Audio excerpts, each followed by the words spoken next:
message that there'll be no webinar on January 1st. We'll start again on February 5th. And in the meantime, if you guys can send me content examples or pictures of your happy place flying, please do, and I'll start incorporating those into the presentations. It's always fun to see what other people are doing out there.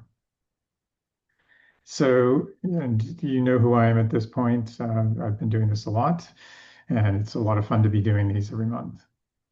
So the FAA is who's on with us is Melanie, who's got a phenomenal background as well. And I appreciate having her now as a FAAST team program manager in the Boston office. Eric and Jim have been helping right from the beginning. So thank you guys for being so supportive. I'm a FAAST team rep as well. And now president of Air Care Alliance and going out advocating for all types of volunteer organizations across the country. Rob, you met last month and we didn't scare him away. So he's back to help. And we have a new participant, Kent Ewing, otherwise known as Eagle, who I've been flying with for more than a decade at this point. And I'm out doing 15 hours of recurrent as part of getting my medical back and getting recurrent done.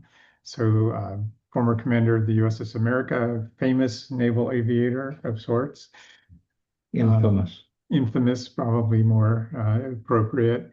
Just some highlights here. You can see a lot of carrier landings, a lot of hours.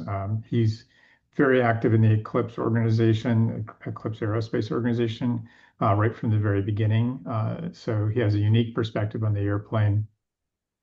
And I have many, many stories about him and I flying together that I could probably fill an hour by themselves, which we won't get into. But today we're going to pick on Eclipse in particular and focus on crashes at Eclipse. So, excuse me. I think we always share this, what makes you happy flying. So again, please send me pictures or comments in email if you're describing your happy place. And here's two that we got last month in Young Eagles flight, and then an animal that had to get to Texas during the flood phase to help, and a great view.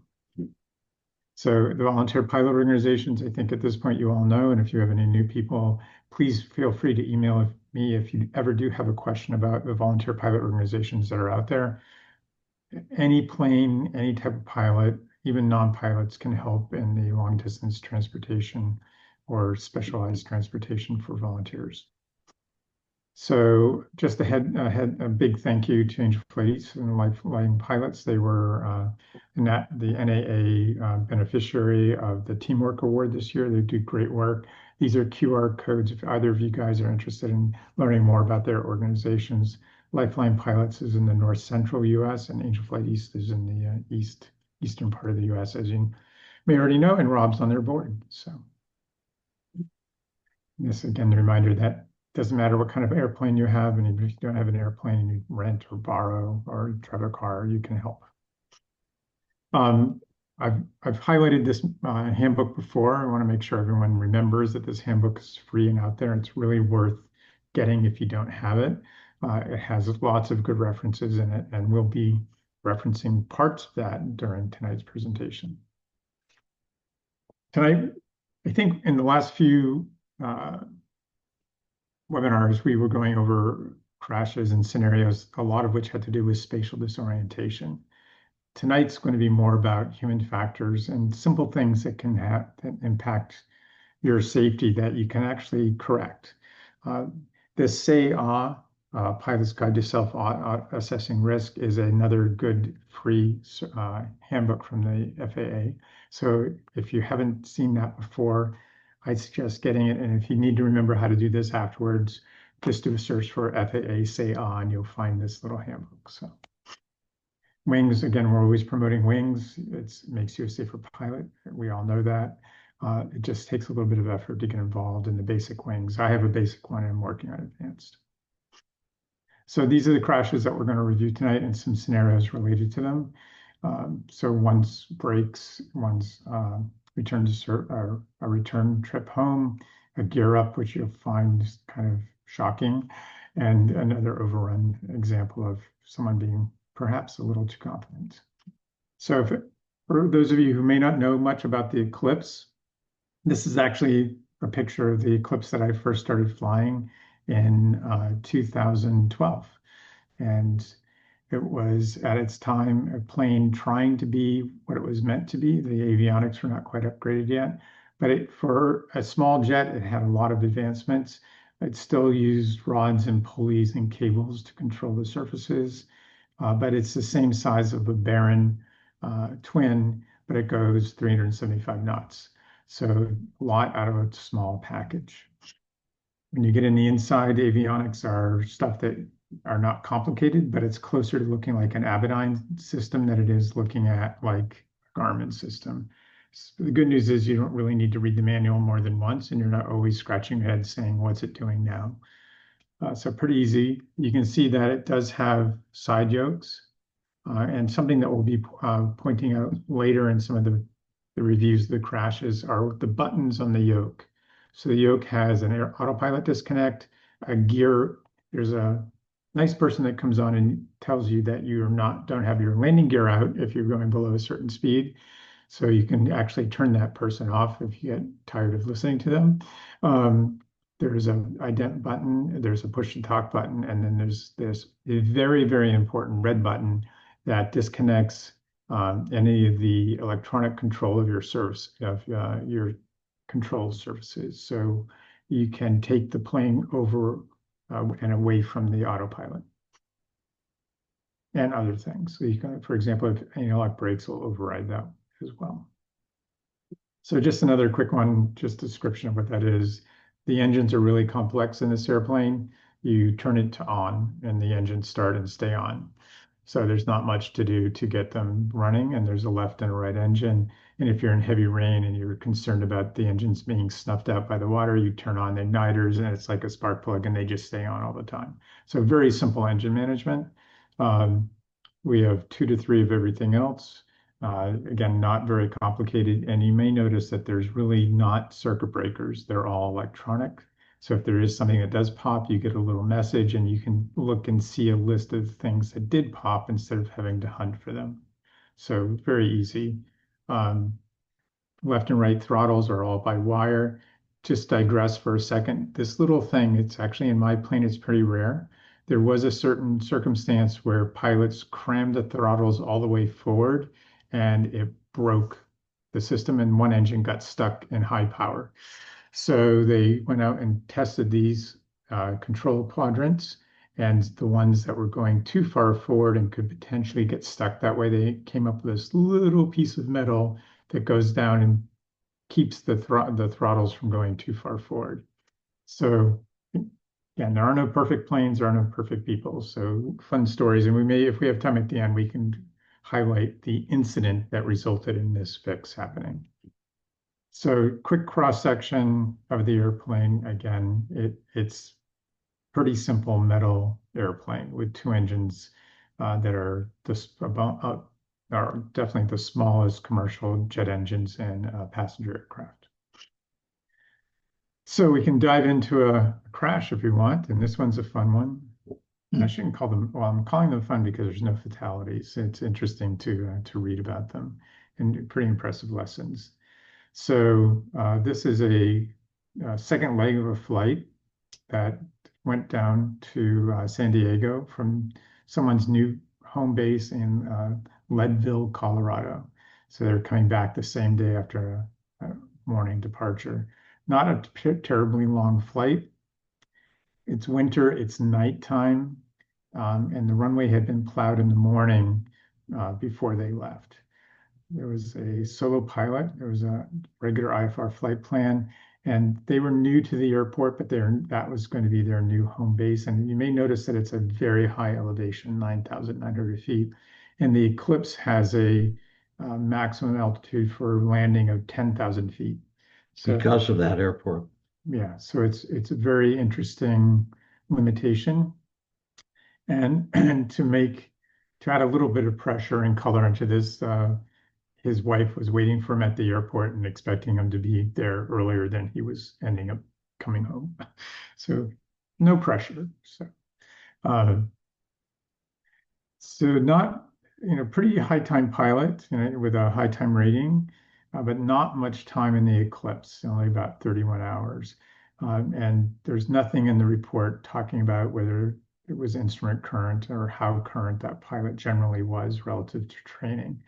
So one of the things that I've been through many planes. If you go back to the slide that showed you a bunch of planes, and I usually figured that it was 50 to 100 hours for me to get comfortable in a new plane. Yep, And it seems to be that's a good number for the Eclipse. it's definitely a good number for the Eclipse because a lot of the systems you just don't see anywhere else. So even though you may have an ATP, the flows may not be anything you've ever seen quite before. Um, so none of that was necessarily called out in the final NTSB report. So Leadville is an interesting place. And if you look at the airport, there's sort of a valley leading up to the runway. And that's the route of flight that this pilot decided he was going to take. And they had pretty good snowplow equipment. This is actually a picture of their snowblower for airport. So they really had a good investment in equipment to try to keep the runway in very good condition. So this was, if you can pick up on the topology here, this was probably the most flat approach in as well. And the airport sits up on a little knoll. So the arrival was coordinated with the airport operations when they had the pilot had left in the morning, and they had given him an estimated arrival back around 8 o'clock at night. The airport operation people that were staying around because they were anticipating the pilot returning warned the pilot that the runway was not clear. It still had patches of snow and ice, and gave a caution warning, but didn't give much more information. So it was, I fly a lot in Maine, and you get sketchy information, so you need to figure out what your standard's going to be for asking detailed questions about what patches of snow and ice mean. Could be one person's definition could be every 2 feet you've got 100 feet of snow, and another person could just say, well, there's a 1 foot section of snow and everything else is clear. So that always drives me a little crazy when I'm getting airport reports from airport personnel. They're trying their best, but try to suggest that they come up with some standard or follow some of the standards that are out there. So so the pilot was trying to get some kind of feedback, so he was being proactive. This is an actual picture of the runway from the report, and that's what their definition of patchy ice and snow is. And for me, that definition for runway in Maine, this would be good.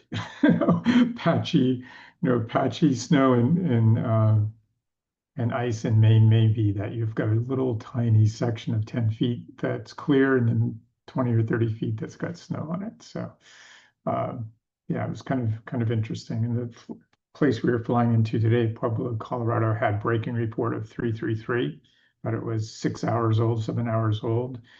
So we finally got a report just before we landed, and it had jumped up to 555. So definitely, as a pilot, and this is digressing a little bit, I like when I'm flying into airports that are rural or ones that I'm just getting to know the airport operations people, trying to come up with standards so we're not guessing what each other means when we're talking about runway condition.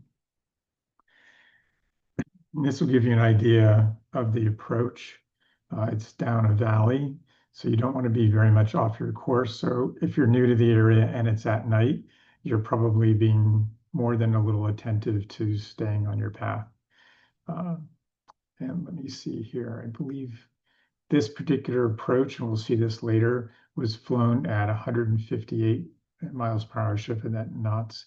And the pilot was in prior flights flying it at 98 knots. So it was flying very fast. So yeah, it was 98 miles an hour. So the result was not good. So went off the end of the runway. You can see here's the runway knoll behind you. So we're lucky the pilot didn't have a more catastrophic event flying off the end of that knoll. And we'll go over where in the runway this pilot managed to land. So we can also tell that the runway condition wasn't that poor, that they shouldn't have been able to stop in normal conditions. So our Eclipses have DSUs, or data storage units. They're not voice recorders, but they do collect, and I can't remember how many different parameters. 500 plus. Yeah, it's an extreme number of parameters. So they can tell you whether there's basically how you've been flying the entire time, whether you've had any anomalies in performance of any of your engines or avionics, and how, whether you're doing stabilized approaches, all that data is there. So as a pilot, Big Brother is watching all the time.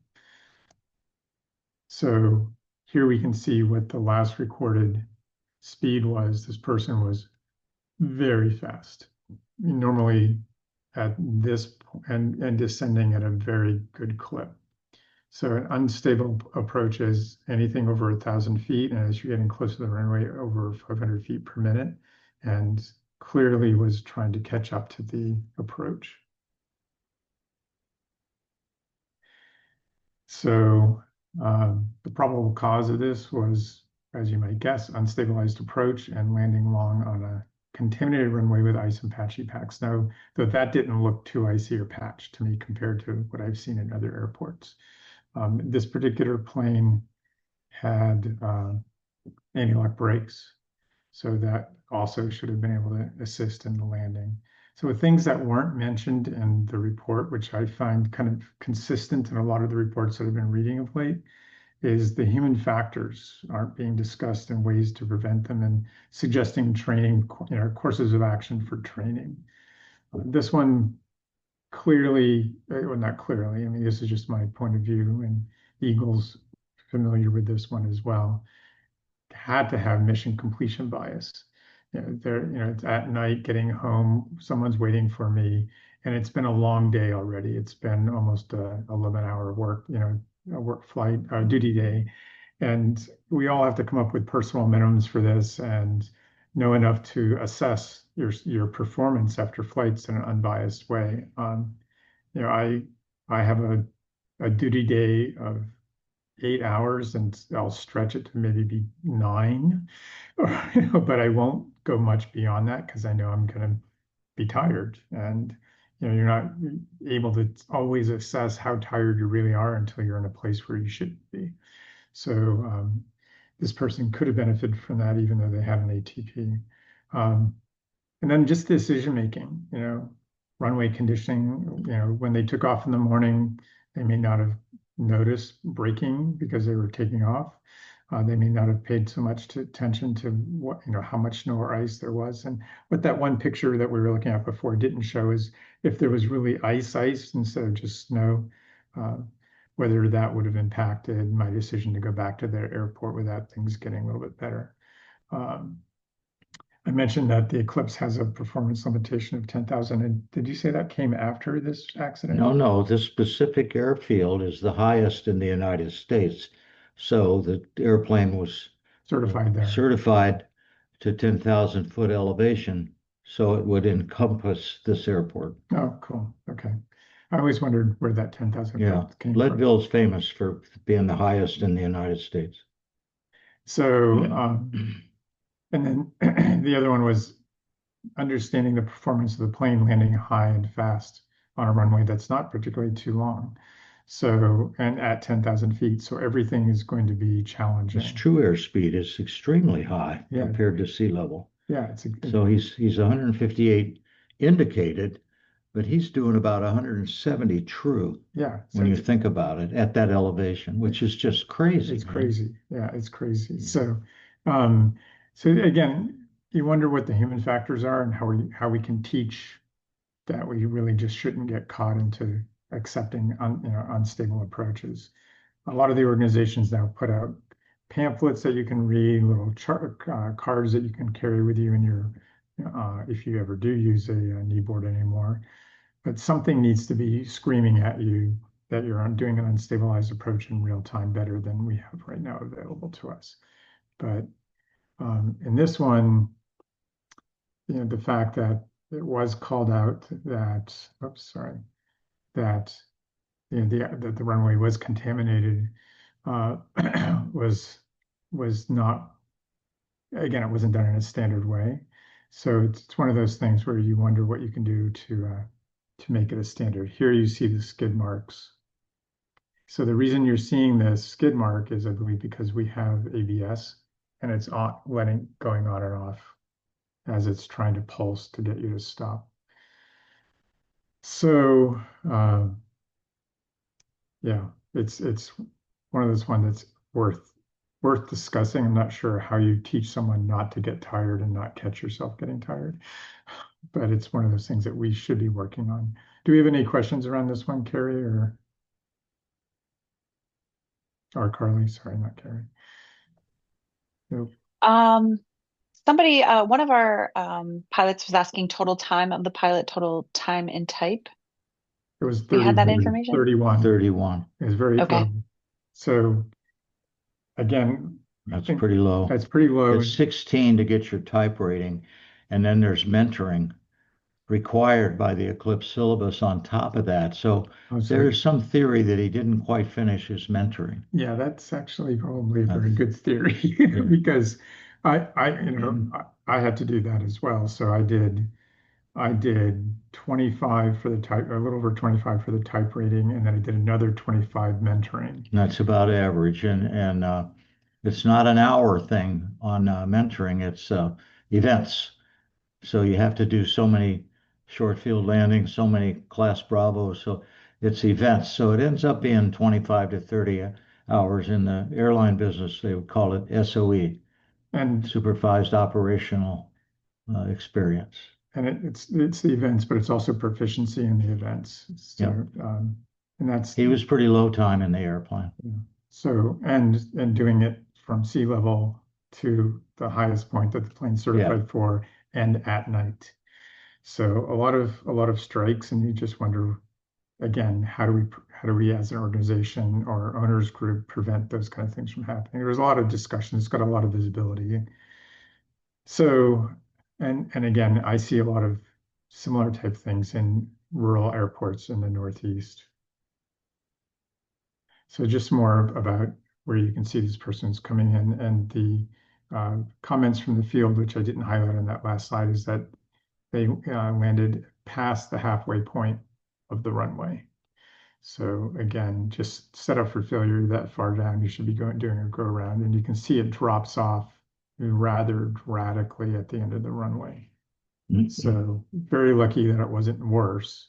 But again, something that if you're getting used to that type of airport, that you would say, okay, if I'm not on the ground by the 1,000 footers, maybe I should be just going immediately into missed approach mode and go around and try it again. And there's terrain around here, so the missed approach is not going to be a fun thing to come around. It's going to eat up some time. So I have an interesting scenario to dive into here too, which is these are not the actual radar pictures, but it's one of those ones where, as you're a volunteer, you're wondering, am I making the right decisions? But you're asking those questions after the fact instead of before the fact. So in this particular event, there was a pretty major tropical storm, which is rare in the Northeast, uh, coming towards the Boston area. And the original plan was that we would beat it. We'd get out, drop off the passenger, and get back before the really challenging stuff was there. And that the stuff that was en route, we could easily pick our way around. But the passengers, of course, were 3 hours late, which always makes it fun. And instead of it being an afternoon flight, it was getting to be a dusk into an evening flight. And I had a co-pilot. So I brought a co-pilot on purpose that day because I knew it was going to be an interesting weather day. So thought that we would have a return to the north, and in worst cases, we'd spend overnight somewhere and not at home, which is something you always have to plan for if you're seeing challenging weather. Just never should have that desire to get back home. On the way back, some of the heaviest rain I've ever flown in, had the igniters on and the engines just concerned for flameouts. It was very bumpy. Air traffic control is doing their best to help us get around the heavy stuff, and the convective stuff, which was mostly working. And they had us do an approach, which was not a typical approach from north of the city um, to get around a line that was about to get to the airport we were going to, and then do extremely tight vector to final to get on an LPV and land, which worked. It was all very well coordinated, uh, but this particular airport only has one approach, and your other choice is a circle to land. So a circle to land and marginal heavy rain with gusty winds is probably not a good idea because it's not something you practice a lot. So uh, in this particular case, there was looking like it was going to be a small tailwind, and that small tailwind could add 1,000 feet to my landing distance. So it's something that you don't take lightly, but it seemed like the more prudent thing to try. And in this particular plane with ABS, if everything's working and you push things to their limit, you can land in a little over 1,000 feet. So on a 4,000 foot runway, it seemed like it was going to be safe to work on, but I could always go to a different airport in the area that was north again. I had an escape route and plenty of fuel. So aimed for the end of runway markers, had very poor braking, but nothing unsafe. There was much more standing water than I'd ever seen on the runway. I mean, ever since. So what was happening is the line was getting almost on top of the airport. So it was getting to be a very, very dicey situation. That's the dark part there is what you see that was moving to the airport.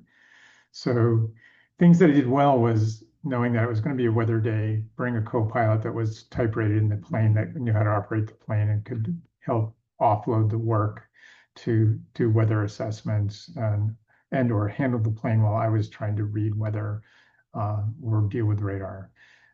Avoiding a circle to land. Again, I'm not sure how many of you guys go out and practice circle to lands, but if you do them, don't do them often, it's one of those things that can be quite humbling.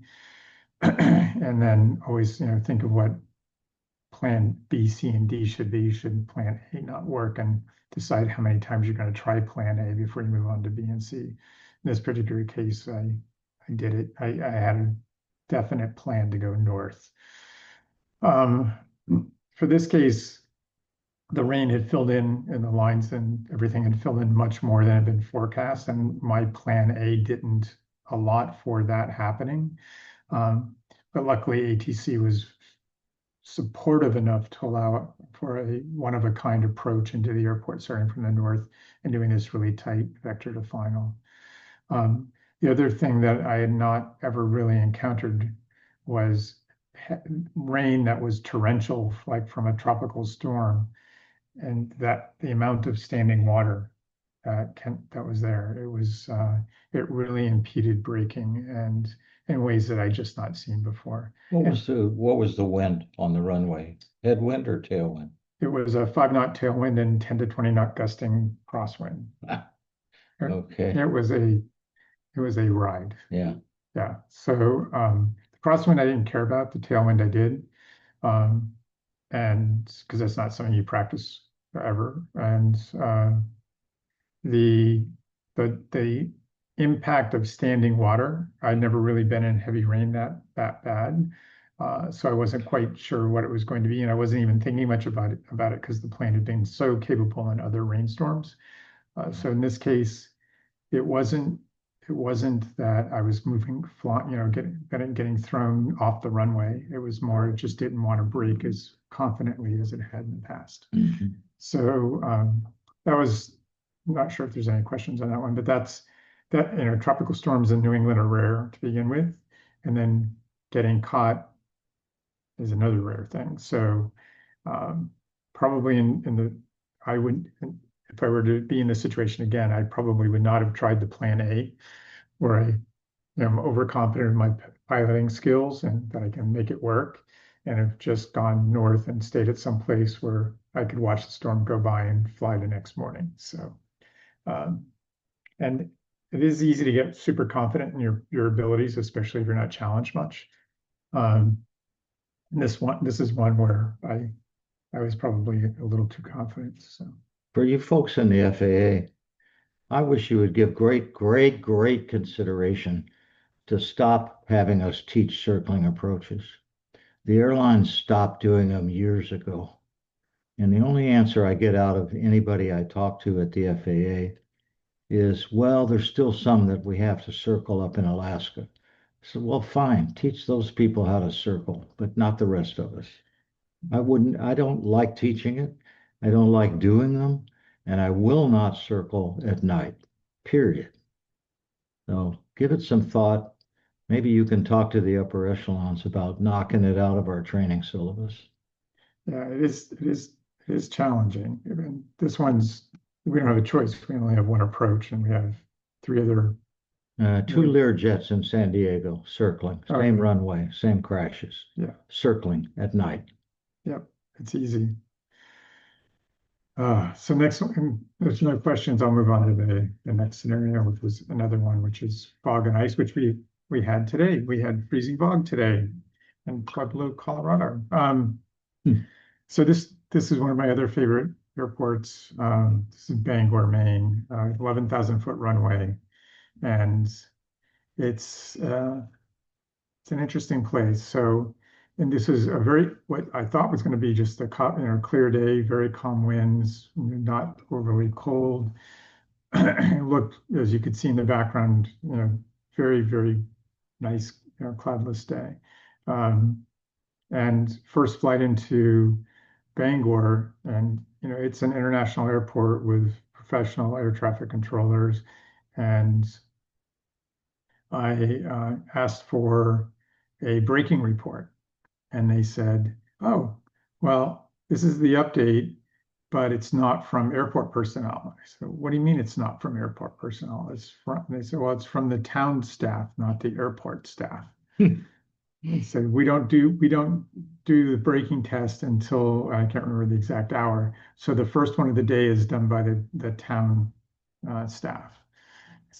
Okay, so that means there's a guy in a pickup truck going out on the taxiway and putting on their brakes and then saying, "Oh yeah, this is good," or "This is not good." So they basically said that they really didn't have a good braking report. And the pictures on the left, and I'll show you some more pictures in the next slide, where out the window was, the runway was whitish. It was very little indication that there was asphalt. There was, compared to the one in Leadville, this was really contaminated runway. And if you've been into an airport that's used, this is where the Air Force keeps its tankers. So they're in the 1,000 foot range, it's like solid rubber. You just see black rubber everywhere, which can be slippery in dry weather, let alone wet weather or ice. So, so I, knowing that the runway was the way it was looking and the rubber landed off center, it was crusty. You could hear it crunching. It was making a lot of noise. It wasn't moving because there's no wind. It wasn't really moving the plane around much. So I decided not to brake. But once I was on the ground, the fog was actually getting worse, and the fog was coming off the ground. From above, you could see pretty well through it, but once you're on the ground, the fog coming off the surfaces was pretty thick. So I had not spent too much attention ever because I've been into Bangor many times and had not had this particular situation occur. But this was a situation where we were having freezing fog close to the ground, and in our airplane, you're not supposed to fly with freezing fog. So again, things that no one had said was going on at the airport. The airport really wasn't aware of it, and no one had given me a braking report that I could trust and to know whether this was going to be a fun landing or not. Even though it's 11,000 feet, I wasn't concerned about stopping. It was more about directional control.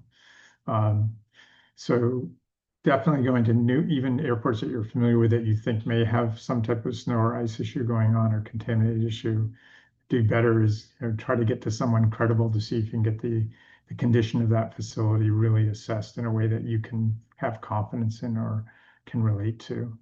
Um, you know, For me, I always, when I'm going to these airports, I brief what I'm going to do if things aren't going well. So if braking is nil and I don't have enough runway, I'm going to make a decision by a certain point on the runway and get out of Dodge. In this particular case, the fog was so heavy that was, if you looked straight up, you could see blue sky. But if you looked straight ahead, you couldn't see any of the taxi signs. You couldn't see any taxiway lights. The taxiways were, as you can see in this picture, totally covered with packed snow, so you see no yellow lines to follow. So once I just said, I'm going to stop, and so I pulled off and just said, what do you want me to do? I'm not moving because I can't see anything. And they sent wasn't a follow me truck. They actually sent a fuel truck for me to follow back to the FBO. So again, knowing enough to not push it and to ask the tower for help was one of the things that went well in this particular event. But there is no getting used to flying in snow, and there's no getting used to flying on contaminated runways. You need to really get in a good discipline of asking.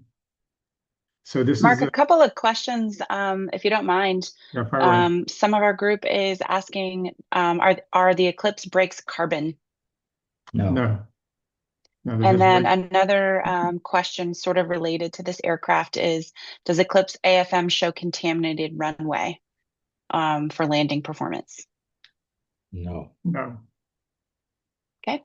The Eclipse is a very uniquely certified airplane because they kept it under 6,000 pounds. It was part 23 instead of 25. And so it was just like a Piper. Yeah, it was a very unusual certification process. So The anti-skid system came later and is only on some of the later models. And it's actually an anti-blow your tire system. So there's nothing in the book that shortens your landing distance. right. Although the system does that, um, I don't have a lot of trust in it. You've got little electronic things down by the wheels with all that mud and trash flying around, and sometimes they go wrong and cause more problems Yeah, than well, they help. we're But gonna have an example I'm of that sorry. in a second. Yeah. I'm sorry. No, it's okay. Yeah, we It's an anti-tire blow system.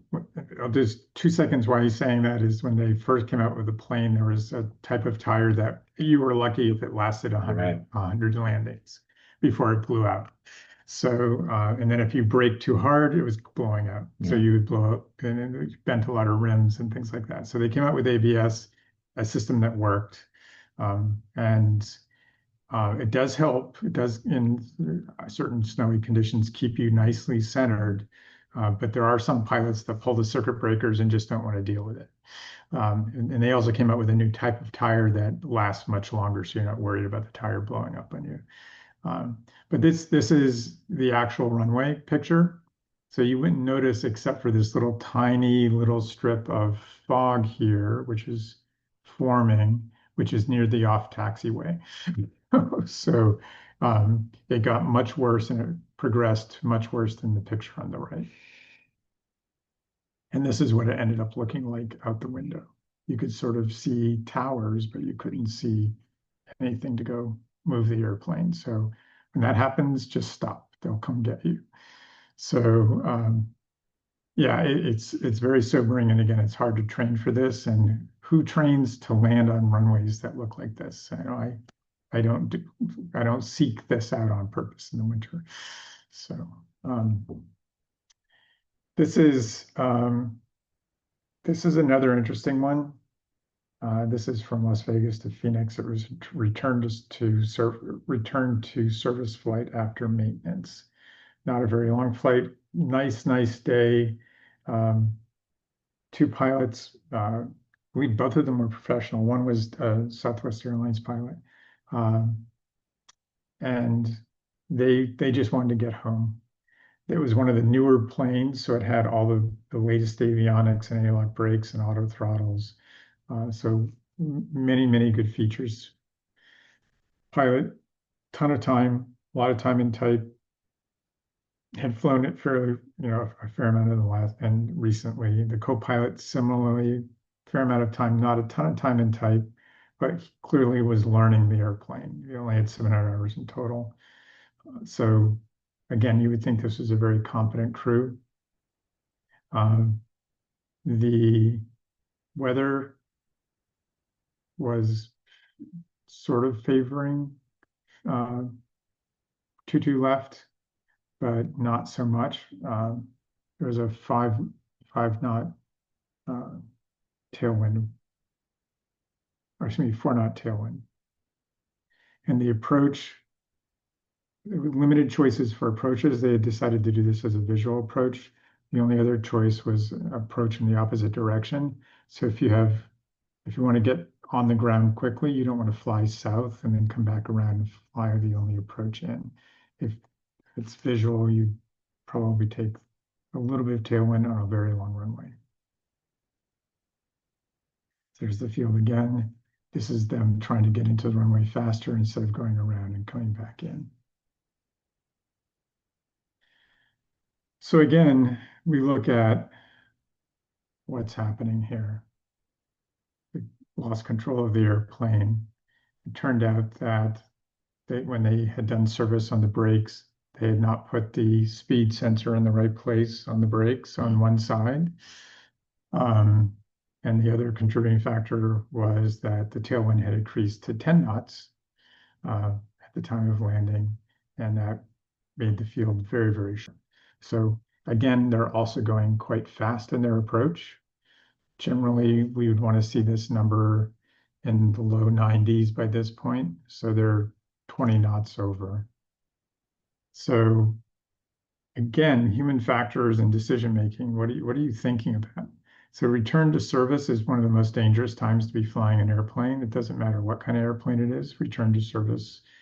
You don't know how much testing the people that had your plane are really doing. And you hope that they're doing everything thoroughly, but no matter what, they're probably never doing it as thoroughly as you do because you know your plane. In this case, return to service when it breaks usually has you go off and do a high-speed run somewhere. You can't just get on the taxiway and put your brakes on and say, oh, yep, they seem to be working and keep on going. And I've had a number of times where I've had brake work done. And So, but there's a book procedure. You actually burn them in, you're breaking them in. yeah, if they're new brakes, yeah, we're Yeah. breaking them in. Yeah. So, and so I've done new brakes and I've done just return to service where they've serviced the brakes or serviced something on the wheel. And in my personal test is I just go out and do a high-speed run. I don't care. I want to, and before I leave the ground, I want to make sure everything is in my favor. So in this particular case, these were particularly the ATP, the pilot in command in this particular one was a high time pilot and didn't do this. So to me, it was human factors. I want to get home. I want to just get over it. It's at night again. I'll take the easiest approach in, and so their approach speed is 20 knots fast. So that's more than 1,000. It's probably closer to 2,000-foot impact on your landing distance. The other thing here, and we'll get to this in a second, if you remember that red button on their control stalk where you hit it, and it overrides anything that's electronically controlling surfaces, that also overrides the anti-lock braking system. And your brakes then just turn into normal brakes. So this person was probably startled the plane wasn't braking properly, and we'll get into that in a second. And they didn't use the all interrupt button. So they touched down initially 1,300 from the threshold, but were forcing it onto the runway. And they went through a 500-foot overrun and then kept on going. So you can sort of see the skid marks as it goes off the runway. And what's really obvious is it skids only on one side. So the braking is only working on one side. Here's the right track, here's the left track. So the pilots definitely were getting thrown something that they had probably never seen before, and were not thinking about briefing before they got to landing. So the plane was definitely doing something that was waking them up. And then the other piece was apparently they were not maintaining the tires well. And this goes back to, I think, Jimmy, you were talking about tires. Um, the tire, the side that was not performing well, also had excessive wear compared to the other tire. So again, could this plane have been better maintained? So they reported that it did not decelerate and started to drift to the left. And they said that both pilots said that they used the all interrupt, but they actually didn't. And that's where our big brother data system unit comes in handy, is it tracks all that. So if you say you did something and you didn't, it's going to catch you. So it's a very interesting thing. So so the assessment was that they needed about 2,700, 2,800 feet of runway to land, and they uh, probably could have made it work if the brakes had worked up, correctly. But because they didn't use the all interrupt brake approach to the brakes, they didn't have a chance of making it stand. And then the reason it deviated off the runway was because the sensor on the right wheel was in the wrong place. So the ABS was working asymmetrically. So otherwise, again, they confirmed that the brakes themselves were working appropriate, the way they were supposed to work. So again, we're getting into human factors. Why are you forcing a landing when you don't necessarily need to be forcing a simple approach at night? And why are you going so fast? There's no reason to be doing that, and you can only train so much.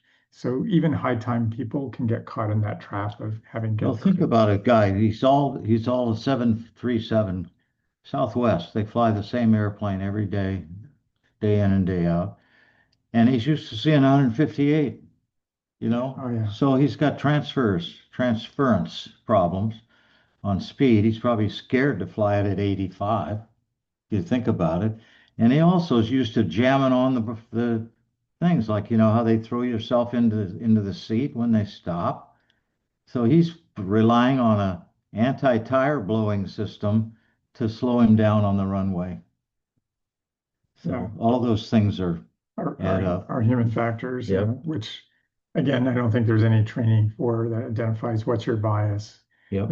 What are you coming out of, and what bias do you bring into flying this new airplane? So it's there, it just happens to, transfer incorrectly sometimes. So when I got transition training to the ABS, it didn't go over what to do with the asymmetric other than don't land, take off, Get out of there. just get out of there. And again, that training wasn't done over and over again, and you never got to feel that deviation or never got that feedback to say, it's going wrong. A third party finally came up with a warning system to let you know that the system wasn't going to operate correctly. But not many of the planes in the fleet, including mine, have that installed. So again, a lot of different ways to fail. And again, what we're trying to do in reviewing these crashes is to try to stir you all to think of new ways to train and what might be unique in your plane that could benefit from coming up with a different approach of practicing something. So if there's no questions there, we'll go into the next one. So this is not the accident plane. This is actually one of my airplanes. So along the way, this is the plane that broke all the time. So there's some stories around that. Eagle and I had some fun experiences in my broken airplane. Anyways, this one was coming back from Oshkosh and was not a particularly long flight. Day VMC, nice day, pilot, son with him and wife. It was an upgraded plane. It had anti-lock brakes, auto throttles. It was in the early days of the anti-lock brake upgrade being available to us. And again, most of us did not get much training on it. It was just installed, and now we were supposed to feel safer because we had an extra big brother tool to stop the plane in certain conditions. This particular airport is in a very unique location. It's in a bowl. There's trees all around it, and if you're coming in from 3,000 feet, it's hard to see the airport because it's depressed in this little bowl and surrounded by trees. So the approach, I may have the plate here in a second, but again, you can sort of see the trees here. It's extremely difficult to set up a stabilized approach Yeah, at this field. it's a 4-degree approach angle. Yeah. And there was actually on this end, there's a tower and a number of trees, and the tower has been clipped before in the past. So Right. if you'll notice, there's a Well, the tower would say, "Okay, watch out for the light pole on your left side as you're coming down the. Yeah. You're on center line," and he warns you about this pole sticking up, and you're basically diving for the end of the runway there. It's very, very hard to get stabilized. Yeah, it was I'll give that to the pilot. But he was based there, so That's true. none of it should have been startling. That's true. It should have been just another day in the park. So it was an interesting. We'll get into it. So the pilot has plenty of time, total time, plenty of time in tight, reasonable currency, current medical. Had been away, and again should have been familiar with this. And one of the things that came out in the interviews afterwards said that in his 6 previous landings that had been at very long runways, 6,000 feet or better. And not that we all get complacent, but having long runways, nice and long, wide runways makes it so it's a little bit easier to be going in fast, going in a little long. Those runways make you look good no matter what. So the weather wasn't particularly challenging as well. Light winds, not many, clouds weren't in the way. And the visibility was good. So again, not a reason to have a bad day.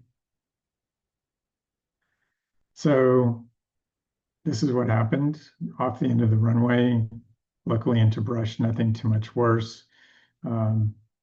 But it was touchdown pretty far down the end of the runway, 1,280 feet, had very little runway remaining. And it was at 91 knots, which is not horrible normally, but it's probably 10 knots faster to 15 knots faster than you really want to be.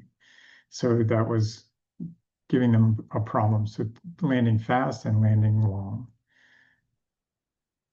I think this is here. So the estimated distance here was 3,000 feet, 50 feet. And the target touchdown was 76, and he was at 91. So a little fast and a little long. And didn't make it and went off the end of the runway. And you can see here the approach for that runway is a pretty steep 3.77 degrees. So it's definitely something where you have to be on your game. So this is just proving that if you're not on your game in a short field runway in a unique airport, it can bite you even if you're good at your job. So, oops, that's the right one. So this is the right one. So human factors on this one is I'm sure that he sort of startled himself because he thought the brakes weren't working when he went to apply them. And in the early day of ABS brakes, we were told that we should, so I'll digress. Without ABS, we were told to pump the brakes, to sort of pump them up before we land. And with ABS, we were told not to do that. But only some of us were told not to do that, apparently. And this person claims that he was not told that. So if he did that, it confused the ABS system. And there had been a service bulletin out that would adjust the ABS to deal with that particular anomaly. And this particular plane had not had that adjustment. So, and this pilot claimed that he had not been told about that one anomaly. However, the ABS system was tested in this plane and everything was shown to be working after the fact. Correct. So that was not a cause of the accident, even though the pilot was trying to claim that as a cause. Again, aeronautic decision making, saying, "Oh, my home base, I can make anything work. If I'm 20 knots fast, I'm on an unstabilized approach again. I should be disciplined enough to know that it's unstabilized and go around." And we're not seeing that consistently in the fleet. And we've been lucky that people haven't been caught on that more often. And then training, after this particular one, we all got to the point where we were training more often that if something just doesn't feel like right with the brakes, just go around. Do not try to save it on the ground. Just get out, redo the approach, and then hopefully you can figure out either what's going on or just don't use the ABS, turn off. You can turn off the ABS by pulling the circuit breakers. So again, the human factors, what have we learned and what are we doing to train so that this doesn't happen again? So Big Brother pretty much confirmed that this was just pilot error, landing long, and he claimed he was pumping the brakes, but we don't think that was the case. There's no indication.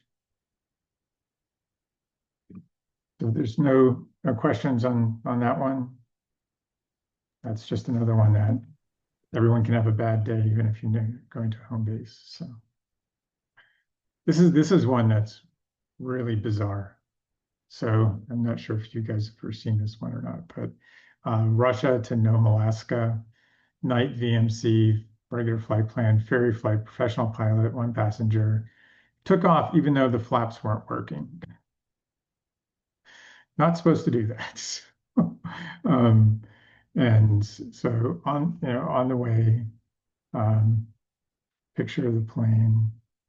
So he was landing with a no flap approach to the airport, which means he's flying fast to begin with. And he decided that maybe I'm going too fast and I'm going to try to go around. At least this is what his story was. So he initiated to go around, but realized he had never put the landing gear out. And so during the go around, he landed uneventfully, and then stayed overnight. And the next morning went out to fly, and the plane was shaking during the takeoff roll. So he decided to have it looked at, and they saw that he had cracked the wing spar and a number of other major structural problems. And one of the things that it looked like should have happened was he should have gotten a gear warning. So and he noted that he'd not gotten a gear warning. And these, you don't get it. This has a big brother warning you about a lot of things that are critical to your safe flight. And one of them is if you're going below 140 knots and you don't have your gear out, it's going to yell at you.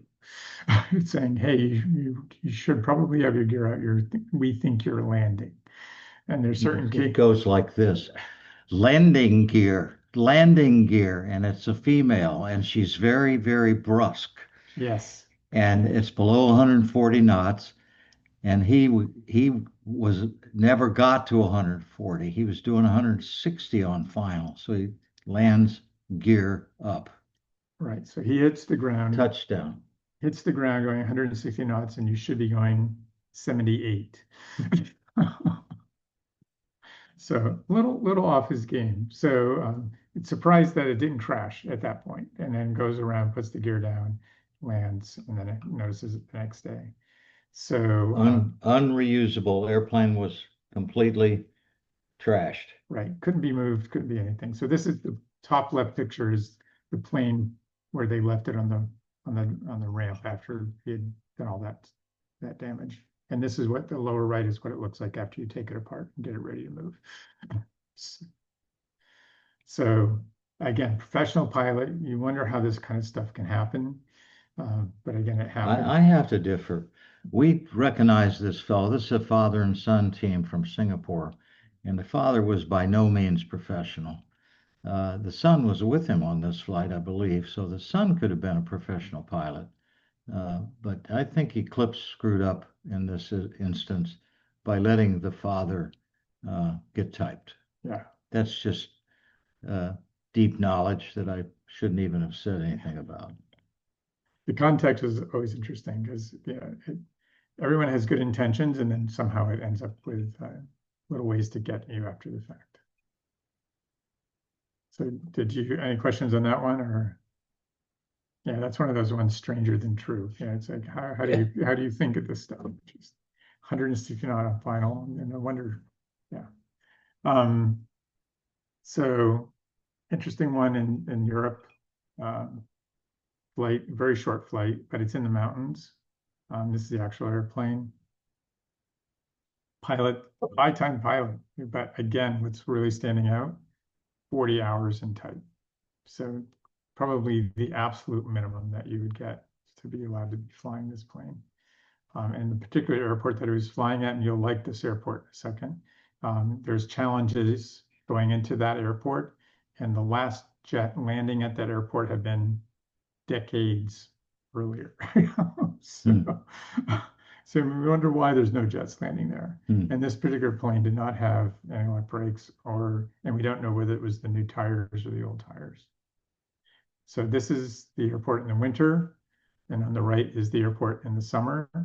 And you can see it's not a trivial approach, and the missed approach is also not trivial. There's a lot of things in the way. So the plane was full. So I don't know how the plane wasn't overweight as well. It had 5 adults. So it was definitely a heavy plane going into a short field, and excessively high airspeed again. Had very little training on the plane on short runways. Again, I don't know how that happens. And going into what was a known challenging airport.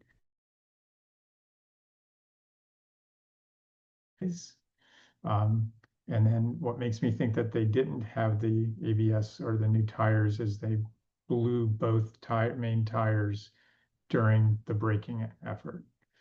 So, yeah, again, what are you thinking? So, and this gives another view of the approach that you'd be flying down close to the ground, close to the hills as you're going into this airport. So, again, what's the decision making? Are you overconfident because you're just comfortable in the plane and you think the plane's easy to fly? What happens when you startle and realize there's something on the runway and the plane's not stopping? And training on, how do you avoid locking the brakes when you don't have ABS? And again, this person should not have continued as soon as they saw somebody on the runway. So, so we're at my hour, and somehow we've actually made it to the last slide. So if anyone wants to stay for 2 seconds more, I'm going to give you a highlight. So look at the sparks and everything flying there. That's my airplane after hitting a deer. And it's shearing off the nose wheel and the plane skidding down the runway without nose gear and with deer parts in both engines and a bunch of other things going on. So again, this was probably more a fault of the airport not being aware that there were deer in the environment of the runway. But accidents can happen for a lot of reasons, some of which are not your own fault. That was one where no fatalities, everyone walked away, not a big deal. Planes totaled, but again, no one was injured, and it wasn't necessarily due to poor decision making by anyone flying the airplane. Just thought you'd find that one interesting. So thanks. I hope everyone has a really great holiday. I don't know if you have any questions that you want to sneak in, Carly or Yeah, Mark, Rob. just want to have a few people asking where they can find the archives of previous webinars. Do we have those up? Yep. So on Air Care Alliance has a YouTube channel. You can find them there, and you can also find them under the Air Care Alliance website under the pilot section and resources. I'm delinquent in getting them posted to Social Flight. So the Social Flight has everyone up to October. So that one of those places you can go and look. And then if you have a hard time getting access, just email me and I'll make sure you know where to go look. And then some of the other ones I've been on Coffee and Wings, and I was also on Mentor Live. So there's other variations of this. If you're interested in seeing those, you can look at their websites. And again, we'll restart in February next year. And again, I hope to get feedback from you guys on what you might want to see more of. It's fun doing the reviews of crashes, especially ones without fatalities or injuries. And if you want a particular focus on more scenarios, I've got a large library of scenarios now as well. And we may sneak in a winter flying one in January sometime. So if you're interested in that, look for that. I'll try to make that one entertaining because I have lots of stories about going sideways in ice. So, and I'm still here. So, any other questions? It was nice having you, Eagle. Thanks for joining us. Yeah, it's great to be here. It's important to point out that even though the little airplane's been off the runway a few times, it has the best safety record of any aircraft introduced into the United States ever. Right, no fatalities. No fatalities since 2006. So, No fatalities at all, period. yeah, so we're blessed to be flying these kind of airplanes, and again, I'm happy to get my medical back and flying them again because I like volunteering. I try to do 40, 50, 60, sometimes 70 missions in a year, and it's a perfect airplane for doing I'm it. sitting next to an angel. There's a lot of us out there, so thank you. So yeah, and hope everyone has a great holiday. It's been, again, a privilege doing these in 2025 to get it kicked off. Thanks, Carly, for joining right away, and Rob for joining the team. And hopefully we'll be dragging Eagle into these going forward as well. Great perspective. So anyone else, or? No, I think we're all good. We're sharing some of the links in the chat. Again, you can find Mark and the rest of us at aircarolines.org. And thanks, everybody. How many do you have? A little, almost 400, right? Something like that.